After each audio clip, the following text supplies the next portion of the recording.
Good, whatever time of the day it is for you. My name is Ryan, and you are now listening to the first iteration of a podcast that I like to call Perspective. And right before I hit record, Eddie had asked me a terrifying question. Go ahead, Eddie. Ask again. Which one? About the Lord of the Ring? Yeah, go ahead. Well, yeah, actually, you watch Lord of the Ring. No. I never watched Lord of the Rings. I've never seen Star Wars. If it has more than 2 or 3 title heads, I'm done. You're not getting me in that universe. I don't play that. Did you read the book? The Lord of the Fellowship.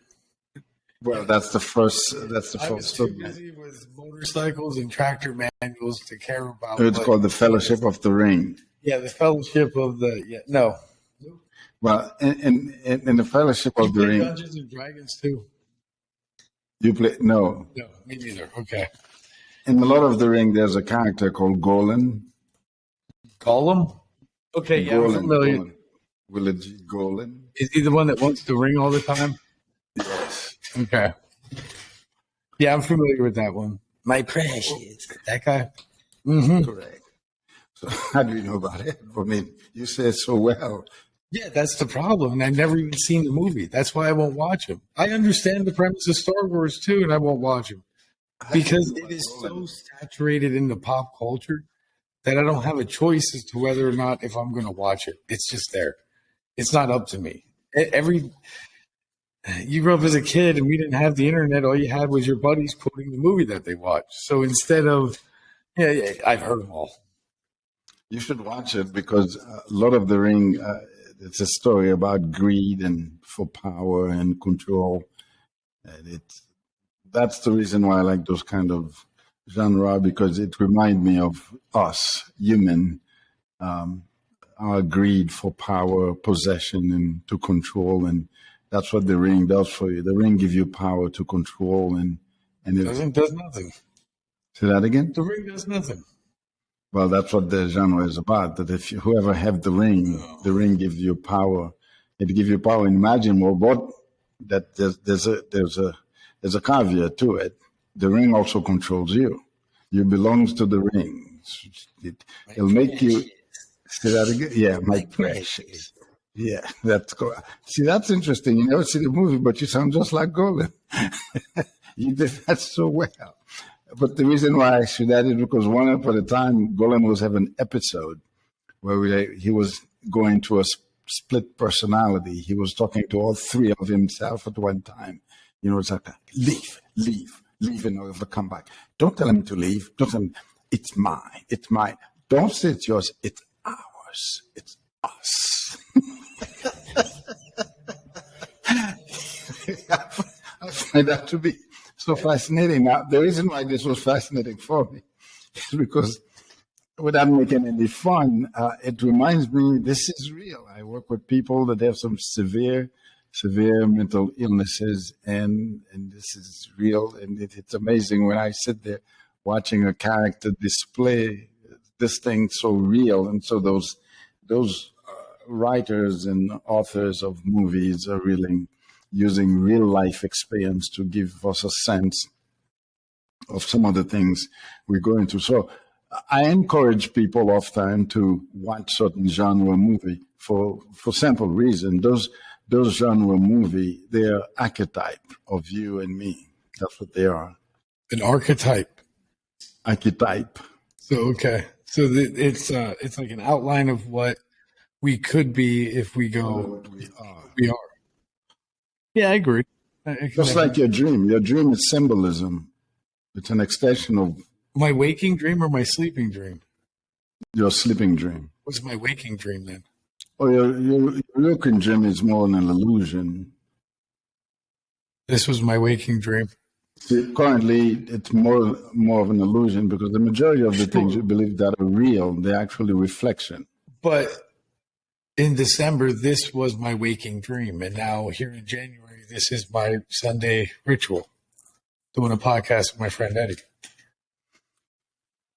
Yeah, we're not talking about the current experience. We're talking about your understanding of existence. Our current experience can be archetype also as well. How did you land, and not to be cliche, but how did you land this perspective in life. The show is called Perspective, and I'm asking first Quickly question. on the technical issue. Do I have a delay? You have a delay to hear me when I speak, because you have a delay when you speak. Yeah, we don't have the best internet connection right now because I'm patching through my phone. So that's what that is. Okay. If you want to, you could take one headphone out, and that would eliminate the delay for you. Do you see what I mean? Like if you have one out. Still doing it, and my left brain don't appreciate that because my right brain become too heavy. See, if the sound is enter one side of my head, the other side become heavy because it's kind of lopsided. It's okay. I just want to know whether or not you are having what is not just me, but there's a slight delay only when we speak, and it does the same thing to you when I speak. There's a slight delay. You hearing me too when I speak? No, I hear you well. I mean, in terms of real time. In other, when I speak, I hear myself right there. I'm hearing you as you speak. Okay, now I do hear you when you speak. What happened? What did you do? I fixed it. Okay, there's no more delay. You keep reminding me of Golan. You should watch the movie. I think you and I should watch it. When was the last time you sat down and watched TV, Eddie? What year was that? Am I bringing the popcorn or you? All right, I'll text Cherokee and I'll tell her Eddie's coming over for dinner. We're gonna watch a movie and. Oh, I should have. I want to have a picture of this. You should see your face when I say it. we not only have a picture, we'll have a recording, my friend. Okay. All right. Let's get serious with stuff. Okay, you were doing the introduction. Go ahead. Yeah, well, this is we're just going to do the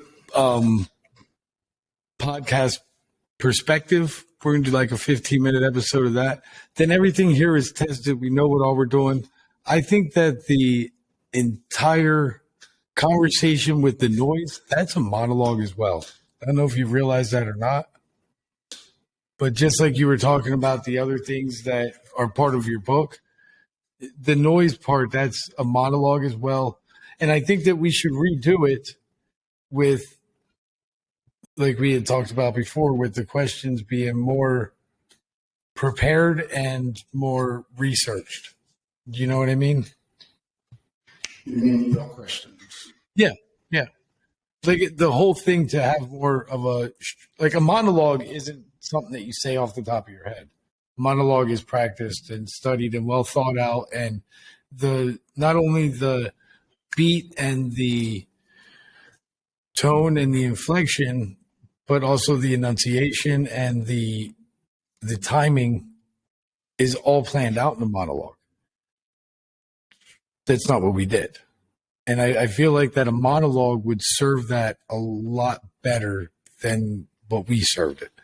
Does that make sense? We haven't done any monologue yet. No, in other words, but what I'm saying is the whole subject with the noise, I don't think that we did it right. I think that we touched on things good. The content was well, but I think that we could have done it better by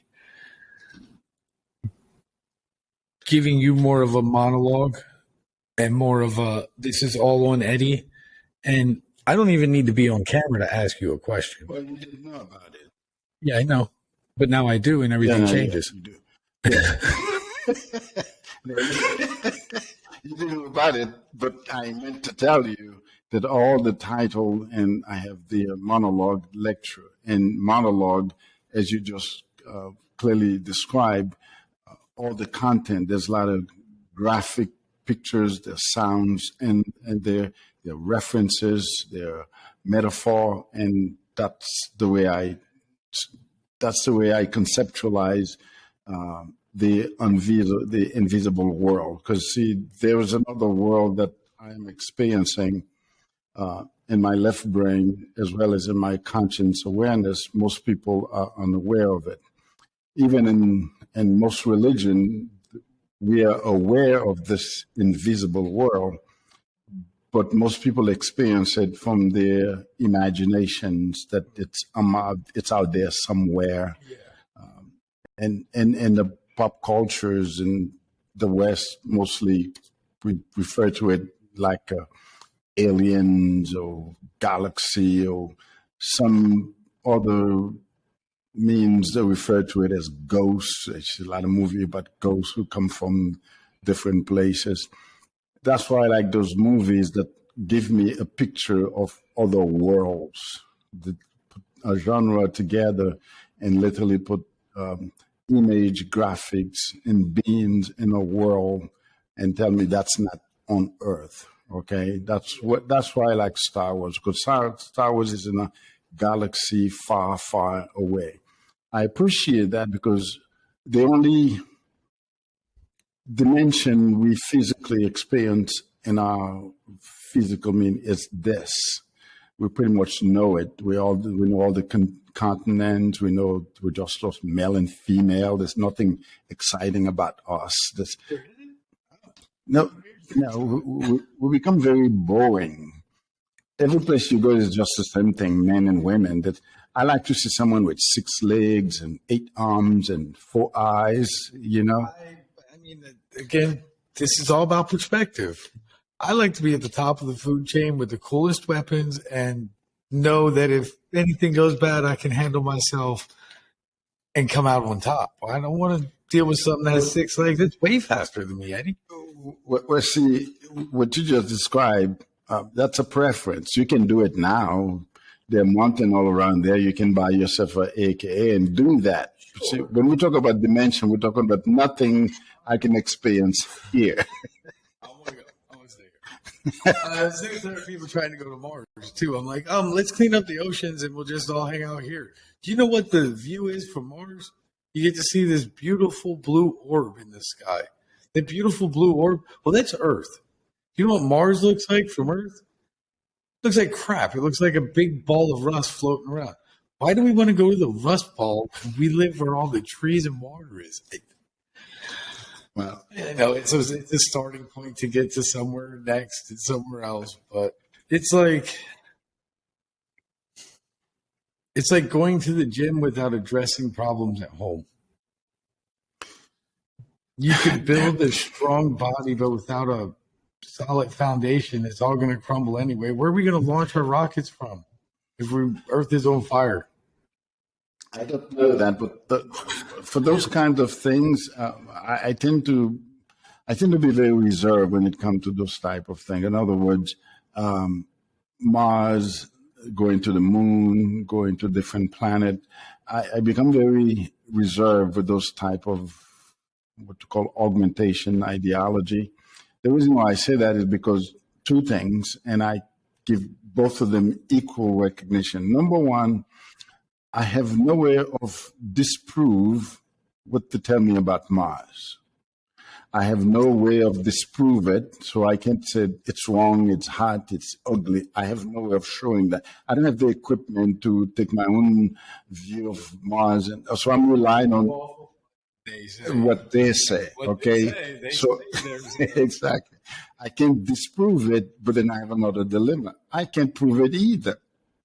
So I just say, okay, I'm just gonna, like I do in my computer, I'm just gonna minimize it and let it stay in the background because I don't want to use my energy trying to figure out whether or not Mars is livable or not. I can't prove one way or the other. The people that tell me one way or another whether Mars is livable or not, they're people I have a lot of question about their state of mind. And what questions would those be? They're not well. Why? Because they're mentally unstable. Because they're trying to figure out what's on or not on Mars? The people the people who's telling me those things like Mars livable or habitable or not, they're unstable? Yeah, they're mentally unstable. You're living in a world that is mentally unstable, in case you didn't know that. Well, yeah. Okay, majority. So many people in your government are mentally unstable. They're on SSI, they're taking medication, some of them are alcoholic. Okay,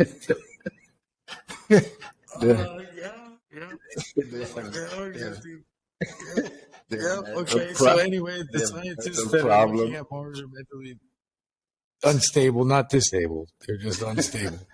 No, not Mars. I said the people who's telling me those information, I have question about the state of mind.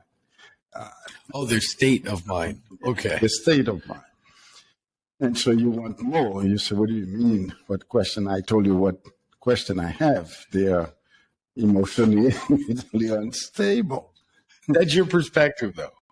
Because Well, based on experience, I have clients who are no. senators, police officers. that's only your doctors. perspective. Your perspective is formed by the things that we do in life. You have clients, therefore, those clients gave you that perspective.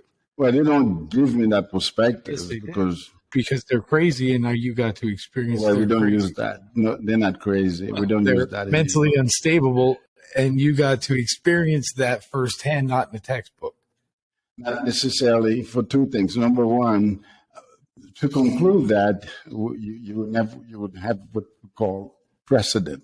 All through a history, most of those leaders are usually unstable. King are stable. They think they're God. They're not going to die. People go around, live forever, my king. Nobody lived forever, and those people believe that.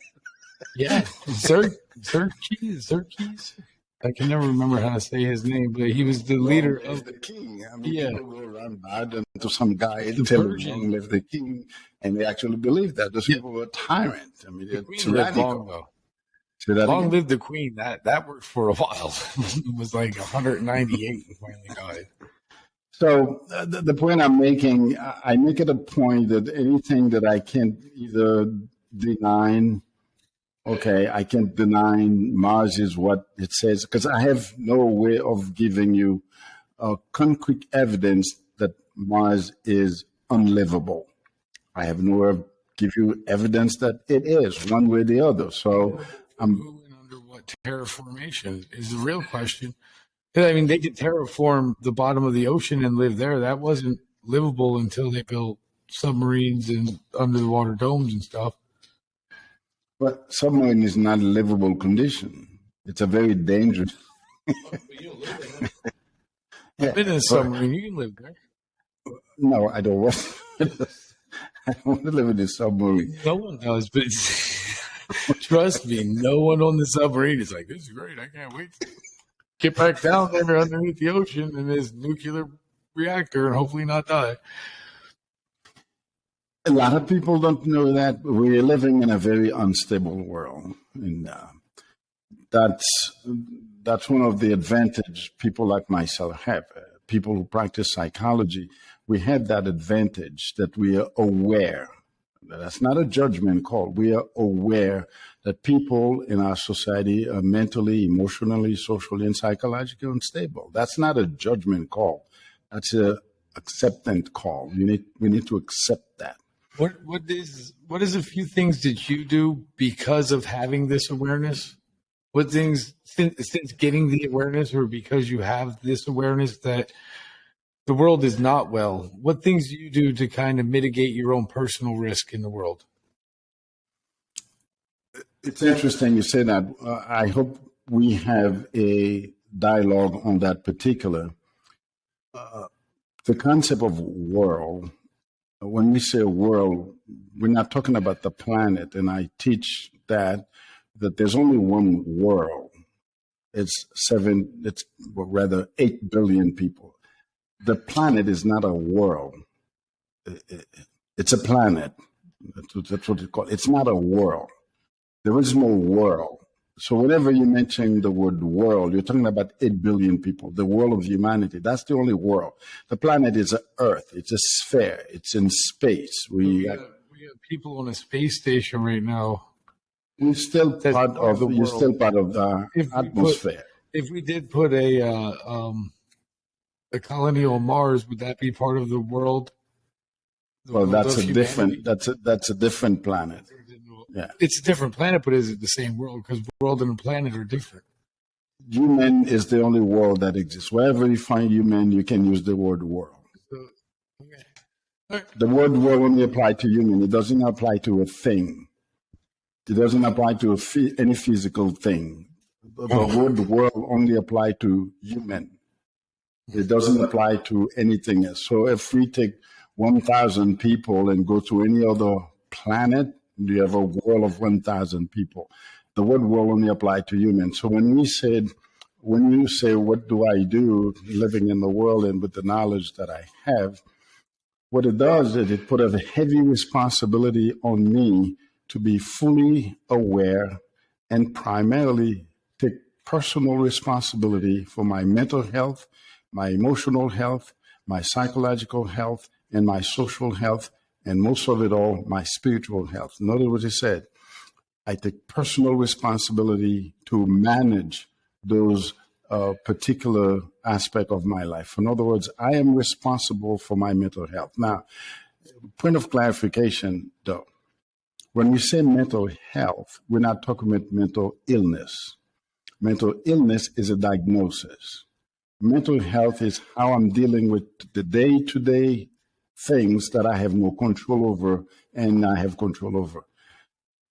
That's mental health. How I am dealing with the things I have no control over, which is a lot of things I have no control over, and how I'm dealing with the things I have control over. I have control over very little thing. The first thing I have control over is myself, my behavior, my tendency, my interaction, my actions, responses, how I treat myself, how I treat other people, how I live in the world. Those things I have control over. I don't have control over anything or anyone else. And the question becomes how I'm dealing with that mental health part of self. And there was the psychological. Psychological health is how I am responding to the things that happen when they happen, because they will happen. And so I need to have the same fundamental principle that I am responsible, personally, put that word there, personally responsible for my psychological health. Now, what do we mean by personal responsibility? What I do, when I'm doing, where I do it, who I'm doing it with, why I'm doing it. Because everything we do have a direct impact on our both mental and psychological health. And so I don't do things just because it can be done. Why I'm doing it?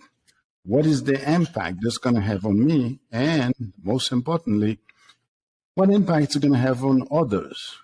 So I am psychologically responsible for that.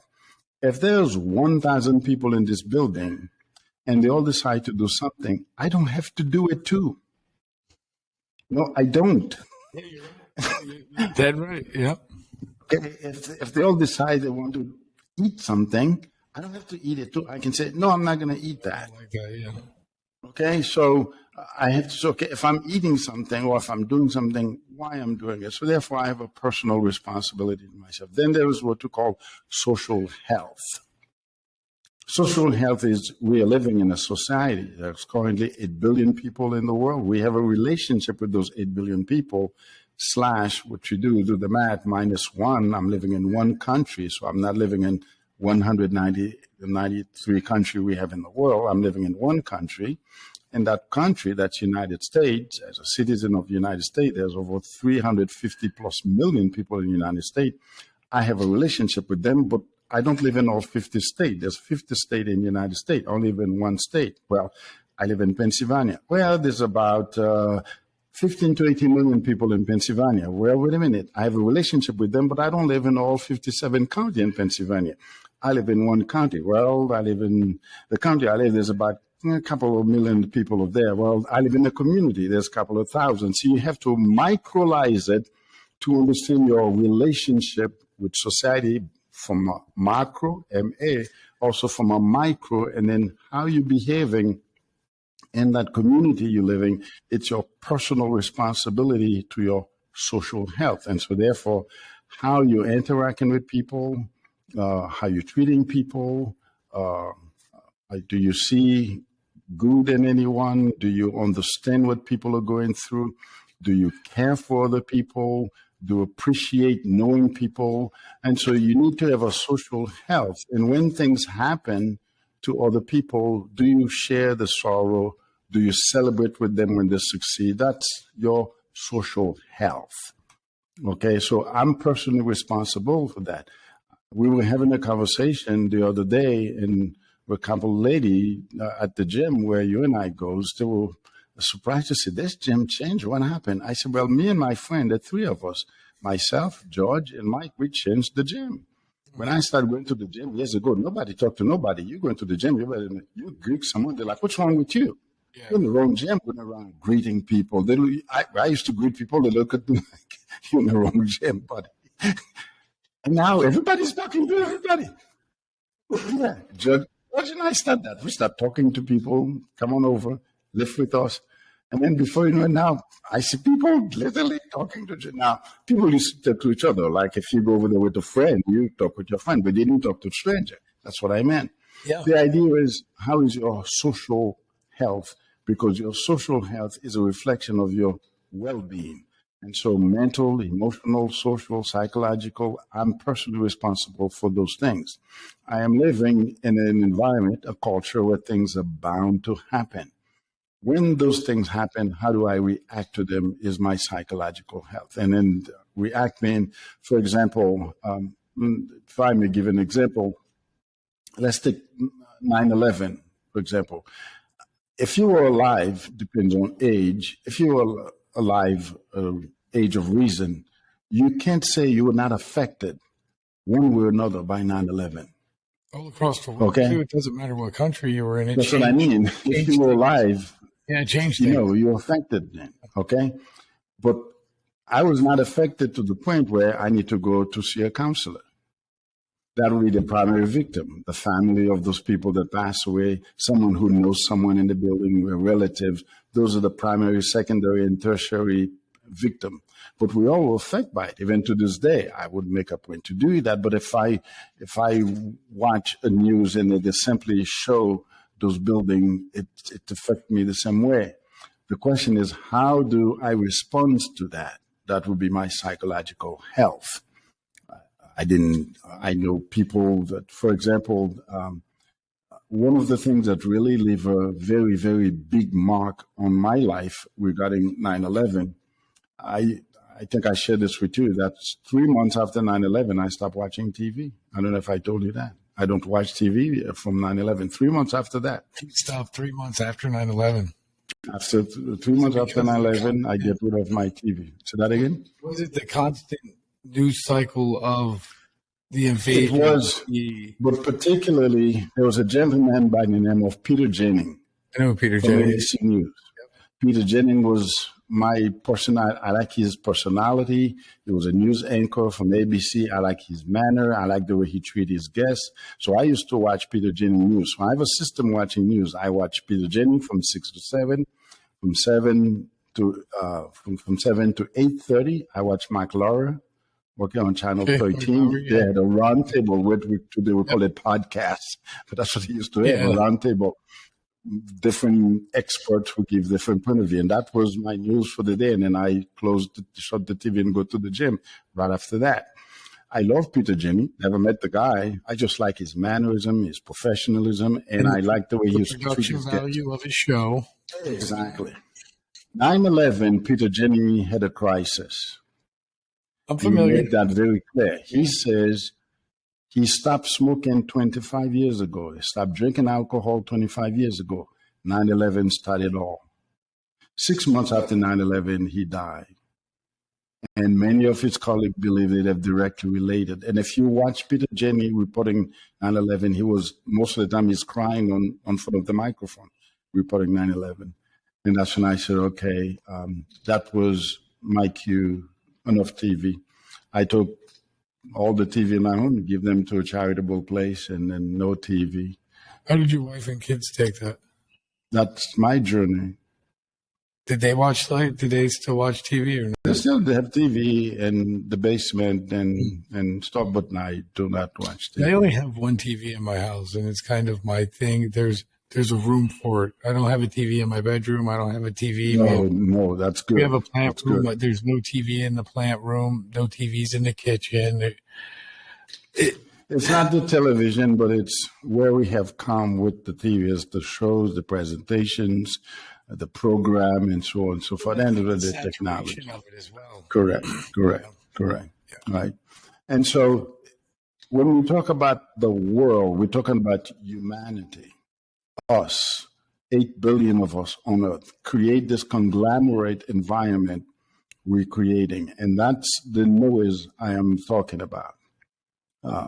I've been talking about that for quite some time. Never dreamed that I would be talking about it in something that called podcasts. Yeah. I make reference to it over the years, and some of the lecture, and I do organizational training for different mental health and substance abuse organization because that's my profession, and I make reference to that. So when I'm talking about those, go ahead.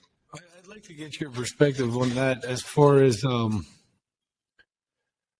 how has life changed? This is a you question here. This isn't, but how has life changed for you since you stopped watching TV, and what other things have you let go along the way that you felt were societal norms, but they inhibited your ability to advance or just be more at peace with yourself? That's a very interesting question, Ryan. I appreciate you asking it. It was okay for me to give the TV because prior to that, I was already in a journey of transformation where we practiced something called minimalism, where I began to, yeah, I love it. Yeah, began to get rid of any things I didn't need. If you sit there for more than a month, throw it away. I don't need it. It's just sitting there. You don't need to clean it. Just throw it away. I give them away. Give it away. Yes, same thing. Throw it away. Give it away. And so, if you have met me a few years ago, I have a system. I had a system of gold chain necklace. I had one around my neck, a second a little bit lower, and there's a big one all the way down there. Did they have the really big medallion on it too? I mean, big 24-karat gold necklace, very expensive. Spent a lot of money on those. Had a big, nice, with my initial there, what you call them? Bracelets. Yeah. Is that what they call those? Yeah, okay. Bracelet. Yeah. Had a big one with a big diamond with my 3-letter EPP on it. Most of them were given by spouse, wives, diamond ring and everything else. And I was driving by a church one day and I pulled and they greet me, thought I was a visitor. I said, no, I'm here to give a gift. Just take everything else, put in the offering plate, everything else, ring, diamonds, everything, put in it. Said, thank you very much. I said, get rid of them and do something useful with them and just drive in my car. I mean, and then I began. Then I started going into my home. Any furniture that was sitting there, I just put it in the truck and give it to Jubilee Ministry. And so you did this before you stopped watching TV? Before the TV. So you were already on this journey prior. I was already on the journey, so it was very easy for me. Yeah, I was already there. So we practice in the monastery. We practice a system called every year I get rid of something valuable. It has to be something that I care for, something I appreciate, not just junk or something you don't need. And so even to this day, every month I'm giving away something until I get rid of everything. And so now I have gotten rid of everything. And what we are taught, actually, the next thing I'm going to get rid of is the idea of me. I have to give that up because I am not me. That's what creates the fear of death, afraid of leaving. That's why people go and have surgery, taking medication because they're afraid of dying. Until you embrace your mortality, you're already dead if you're afraid of dying because you're going to die anyway. So embracing our mortality is a one last thing. And the monk knows how to do that, to give up the idea, this is me. This is not me. This is a reference of me. It's a shell of me. It's a reflection of me. The true me cannot be described. It's undescribable. It's not a physical thing. It's not a name. It's not an education. It's not a career. There's nothing that can describe me. So the transformation, what it means is the true me is having a physical experience, but the physical experience could never fulfill the true me. But that's the last thing to give, to begin to detach from yourself. Now, it's interesting to know that all my life, even the career that I chose, was prepare me for that. What do I mean? I work at the hospital in Warnersville. That's where I was working for a company. That's where we were located. working with patients that have some severe mental illness, one of the aspect of mental illness is the ability to dissociate, where the person literally, Disassociation. yeah, Okay. literally detach from themselves. We practice that in meditation. I was gonna say, so you're telling me that people who have let go of the thought of self are now in a hospital. No. It's an ability you have. Now, To be able to let it go, but then bring it back and go about your day. correct. We do that in meditation. The natives know how to do that. Many people who are using some of those very strong drugs like DMV and DMT. all those, you can literally dissociate. Now, when How do you you feel about those drugs?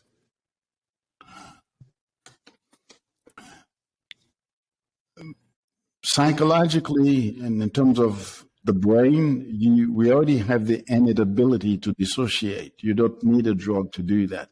Most people who are using those drugs to experience this heightened of infinity is because they're running away from something. They're escaping from something. So there could be some psychological issue as to why. How do you personally feel about them?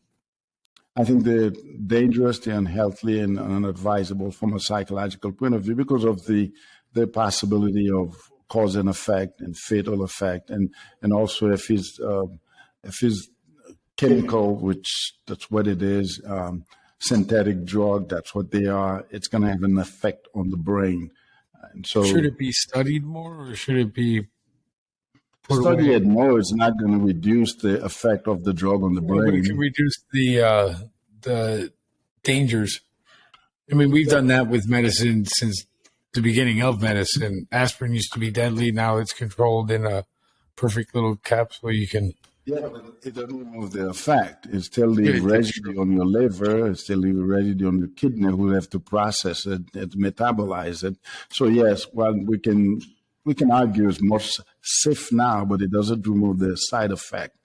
Of course, it's not as deadly as it was. You can take aspirin for quite some time. You can take, but nevertheless, your liver, your kidney, your intestine, your bladder, all of those organs that are very sensitive to synthetic chemicals still have an effect. Have you ever heard of the stoned ape theory?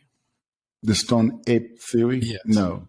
The way that humankind have come to be these conscious, self-aware, artistic, and adventurous beings is due to psilocybin. We were following around the herds of animals across the plains as they migrated. We migrated with them. They are food. We're hunter-gatherers. Follow the animals. They're getting food. We can hunt the animals.